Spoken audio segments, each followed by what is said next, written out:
अस्सलाम वालेकुम दोस्तों, कैसे हो? उम्मीद है कि सब खैरियत से होंगे। अल्लाह आप लोगों को ऐसे ही खुश रखे।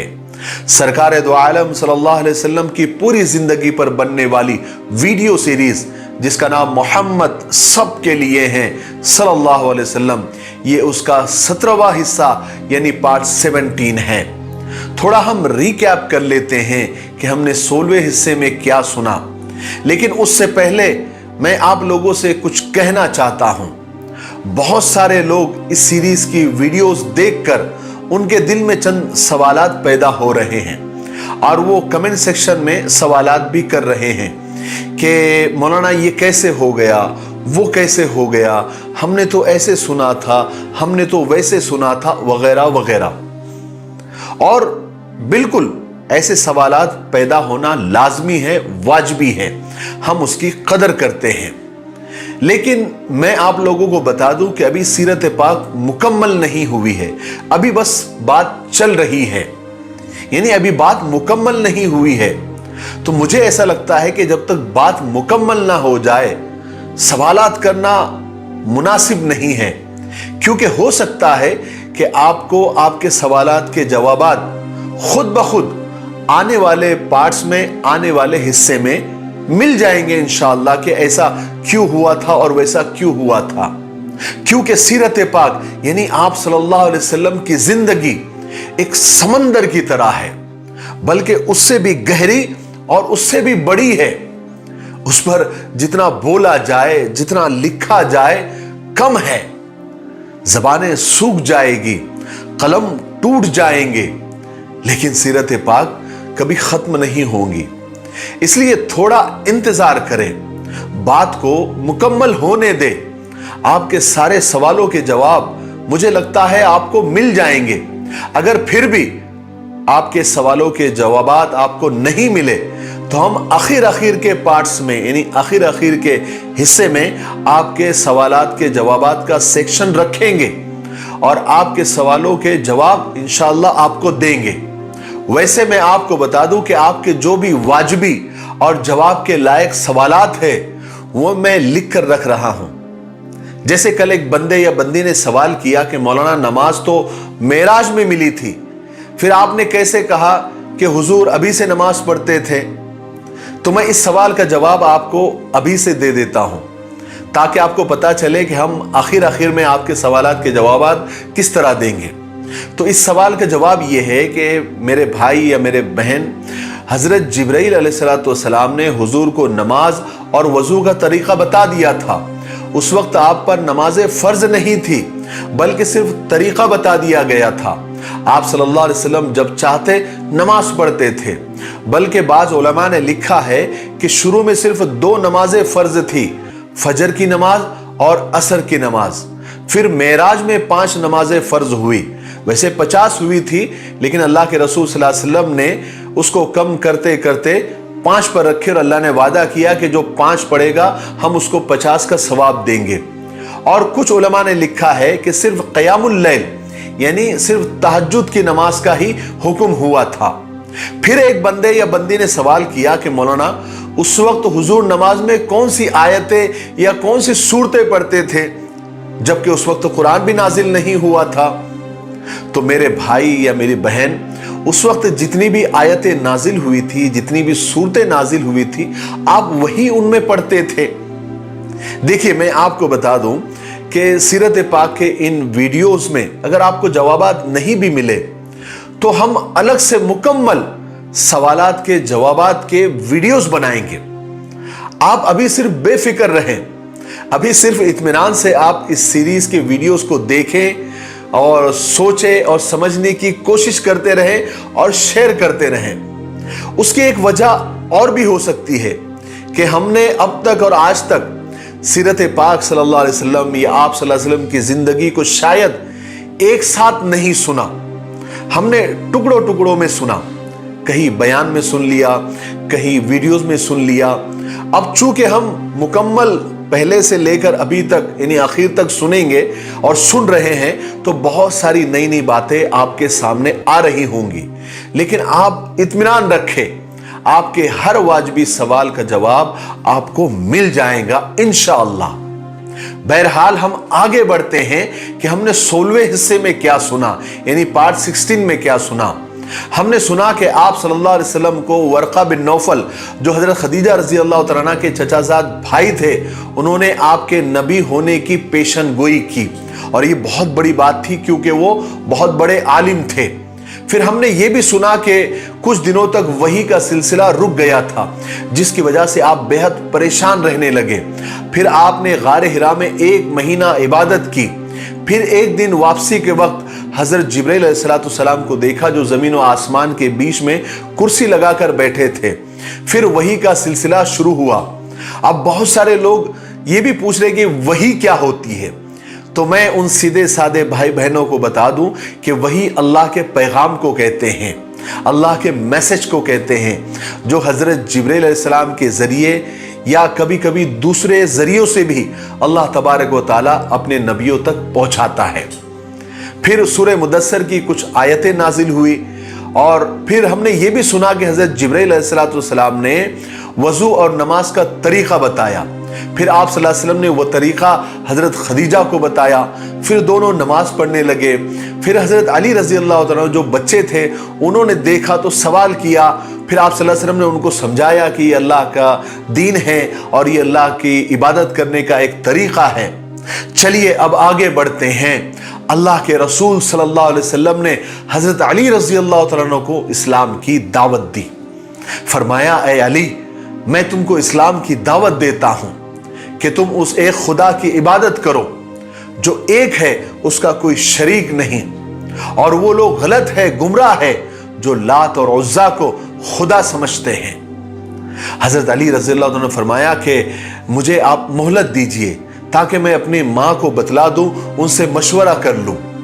मगर हुजूर पाक सल्लल्लाहु अलैहि वसल्लम को अभी फिलहाल ये पसंद नहीं था कि इस्लाम का राज अभी आम लोगों को पता चले। इसलिए आपने हजरत अली से फरमाया कि ए अली, तुम इस्लाम कबूल नहीं करते कोई बात नहीं, लेकिन अभी फिलहाल इस बात को छुपाए रखो, इसको किसी पर जाहिर मत करो, किसी को बताओ भी मत। हजरत अली ने कहा ठीक है। लेकिन हजरत अली रजी अल्लाह तआला अन्हु सारी रात उनकी बेचैनी में गुजरी। वो एक पलक भी झपका नहीं सके, बल्कि वो हुजूर को उन्होंने जो करते देखा था या जो कुछ सुना था उसी के बारे में सारी रात सोचते रहे। यहां तक कि अल्लाह तबारक व तआला ने अपना फजल किया और उन्हें सीधा रास्ता दिखा दिया। शरे सद्र हो गया, सीना उनका खुल गया। सुबह हुई तो वो जल्दी से हुजूर के पास आए और आपसे कहा कि मैं आप पर ईमान लाता हूं, मैं आपकी पैरवी करता हूं। अब मुझे किसी को बताने की जरूरत नहीं है, ना किसी से मशवरा करने की जरूरत है। जल्दी से आप मुझे बतलाए कि मैं किस तरह रुकू करूं और किस तरह सजदा करूं और किस तरह कलाम पाक की तिलावत करूं। चुनांचे आप सल्लल्लाहु अलैहि वसल्लम ने हजरत अली रजी अल्लाह तआला अन्हु को सबसे पहले नमाज सिखाई। उसके बाद जितनी आयतें और जितनी सूरतें नाजिल हुई थी वो याद कराई, वो हिफ्ज कराई। उसके बाद जब भी आप सल्लल्लाहु अलैहि वसल्लम नमाज पढ़ते तो हजरत अली पीछे होते, और उसके कुछ ही दिनों के बाद हजरत ज़ैद बिन हारिसा, जो आपके मुंह बोले बेटे थे, वो भी ईमान ले आए। और जैसे हुजूर इबादत करते, हजरत खदीजा इबादत करती, हजरत अली इबादत करते, ये भी उसमें शामिल होने लगे। और हजरत खदीजा और हजरत अली के बाद सबसे पहले ईमान लाने वाले हजरत ज़ैद बने। इस तरह सबसे पहले अहले बैत यानी आप सल्लल्लाहु अलैहि वसल्लम के घर वालों ने इस्लाम को कबूल किया। उधर हजरत अली और हजरत ज़ैद के बाद हुजूर पाक सल्लल्लाहु अलैहि वसल्लम के सबसे गहरे दोस्त और सच्चे दोस्त हजरत अबू बकर इब्ने अबी क़ुहाफ़ा, जो बगैर किसी हिचकिचाहट के ईमान ले आए। हजरत अबू बकर एक ऐसे आदमी थे जो हुजूर पाक सल्लल्लाहु अलैहि वसल्लम के सच्चाई और पाकीज़गी से बेहद मोहब्बत करते थे, और आप सल्लल्लाहु अलैहि वसल्लम की जिंदगी और आपके साथ रहने को बहुत ज्यादा पसंद करते थे। आपकी मोहब्बत का जवाब, बल्कि हर बात का जवाब मोहब्बत से देते थे। इसलिए रसूल पाक सल्लल्लाहु अलैहि वसल्लम ने थोड़ा सा समझाया, हक और बातिल, सच और झूठ का फर्क समझाया, वो फौरन समझ भी गए और आप पर ईमान ले आए। اسلام قبول کرنے کے بعد حضرت ابو بکر صدیق رضی اللہ تعالیٰ عنہ نے فوراً لوگوں میں اسلام کی تبلیغ شروع کر دی۔ جو لوگ بھی ان کی مجلس میں آ کر بیٹھتے تھے اور جو سمجھدار قسم کے لوگ ہوتے تھے، حضرت ابو بکر ان کو اسلام کی دعوت دیتے تھے۔ جن صحابہ نے حضرت ابو بکر صدیق رضی اللہ تعالیٰ عنہ کے ذریعے اسلام قبول کیا، ان میں سب سے پہلے حضرت عثمان بن عفان، حضرت زبیر بن عوام، حضرت عبد الرحمن بن عوف، حضرت سعد بن ابی وقاص، حضرت طلحہ بن عبید اللہ، اس کے بعد ابو عبیدہ بن جراح اور ارقم بن ارقم رضوان اللہ تعالی علیہم اجمعین شامل تھے۔ اور عورتوں میں حضرت ابو بکر صدیق رضی اللہ عنہ کی بیٹی یعنی حضرت اسما اور حضرت عمر رضی اللہ عنہ کی بہن بھی شامل تھی۔ اور اس طرح ایمان لانے والوں کی تعداد دن بدن بڑھتی جا رہی تھی۔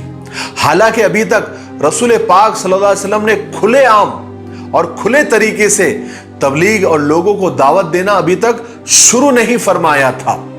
یہ کام سب اندر ہی اندر چھپ چھپ کر چل رہا تھا۔ یہی لوگ جب مسلمان ہو جاتے تو چپکے اپنے خاص لوگوں کو اسلام کی دعوت دیتے تھے۔ جن کی طبیعتوں میں سچائی اور بھلائی ہوتی تھی وہ اسلام کی طرف جھک جاتے تھے۔ ان کو یہ صحابہ اکرام اللہ کے رسول کا پیغام سناتے تھے، لیکن یہ سب کچھ اپنے رشتہ داروں سے اور عام لوگوں سے چھپ کر کرتے تھے۔ اس لیے صحابہ عبادت کرنے کے لیے شہر سے دور ویرانوں میں جاتے، وہاں جا کر قرآن پاک پڑھتے، ایک دوسرے کو یاد کراتے، نماز پڑھتے اور نئے اسلام لانے والے پرانے لوگوں سے مسئلے پوچھتے، اور اس وقت جتنا قرآن پاک نازل ہوا تھا اتنا ایک دوسرے کو یاد کراتے اور حفظ کراتے تھے۔ لیکن آخر ایسا کتنے دن تک چل سکتا تھا؟ اب مکہ والوں کو بھی ان سب باتوں کی بھنک لگنے لگی تھی۔ ان کو کچھ شک اور کچھ اندازہ ہونے لگا تھا کہ یہ لوگ کچھ عجیب اور کچھ ہٹ کر کر رہے ہیں۔ چنانچہ مکہ والے اب گھات میں رہنے لگے تاکہ وہ نئے نئے مسلمانوں کے راز پتا کر سکے کہ آخر یہ لوگ کر کیا رہے ہیں۔ پھر کیا تھا؟ مشک اور عشق کہاں چھپتا ہے؟ انہیں جلدی ہی پتا لگ گیا کہ یہ لوگ نماز پڑھتے ہیں اور عبادت کرتے ہیں اور ایک خدا کو مانتے ہیں اور ہمارے خدا کو نہیں مانتے۔ انہیں یہ بھی پتا چل گیا کہ محمد لوگوں کو قریش کے دین کے بجائے ایک دین کا پیغام دے رہا ہے، اور وہ لوگوں کو یہ سکھاتا ہے کہ خدا ایک ہے، اس کا کوئی شریک نہیں، وہی پیدا کرتا ہے اور وہی مارتا ہے، اور اس کے برابر کوئی نہیں، وہ ہمیشہ ہے اور ہمیشہ رہے گا۔ اور یہ محمد خود کو خدا کا پیغمبر اور رسول بتاتا ہے۔ قریش کو جب یہ راز معلوم پڑے تو وہ غصے اور حیرت سے ایک دوسرے کو دیکھنے لگے۔ ان کے دلوں میں غصے کا طوفان اٹھنے لگا۔ وہ ایک دوسرے سے پوچھنے لگے، کیا ابو طالب کے پاس رہنے والا وہ یتیم محمد نبی ہونے کا دعویٰ کرتا ہے؟ کیا وہ لوگوں کو ہمارا مذہب چھوڑنے اور ہمارے خداؤں کا انکار کرنے کا بول رہا ہے، اس کی ترغیب دے رہا ہے؟ کیا محمد کی اتنی ہمت، اتنی جسارت ہو گئی کہ وہ اپنی قوم، اپنے باپ داداؤں کا مذہب چھوڑ دے اور دوسروں سے بھی یہی کہے؟ سب لوگ حیرت سے اور تعجب سے ایک دوسرے کو دیکھتے۔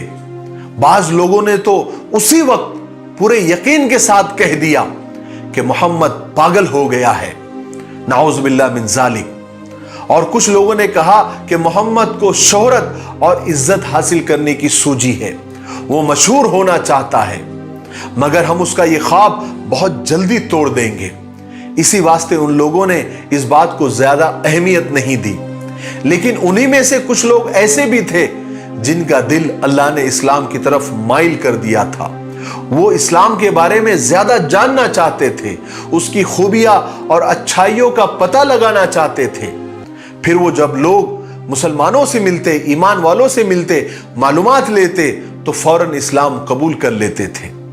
چچا ابو طالب کو اپنے بھتیجے کے اس نئے دین کے بارے میں پتہ چل چکا تھا، وہ سن چکے تھے۔ ایک دن ہوا یہ کہ رسول پاک صلی اللہ علیہ وسلم کے پاس سے وہ گزرے۔ اس وقت حضور پاک صلی اللہ علیہ وسلم ایک گھاٹی میں الگ سے नमाज पढ़ रहे थे और आपके साथ हजरत अली रज़ियल्लाहु अन्हु भी थे। ये सब अपनी कौम से छुपकर और अपने चचाओं से छुपकर हुजूर के साथ नमाज पढ़ रहे थे।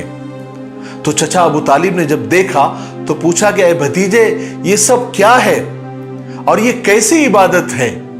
तो आप सल्लल्लाहु अलैहि वसल्लम ने जवाब दिया कि ऐ चचा, यही अल्लाह का दीन है और हमारे दादा इब्राहिम अलैहिस्सलाम का दीन है।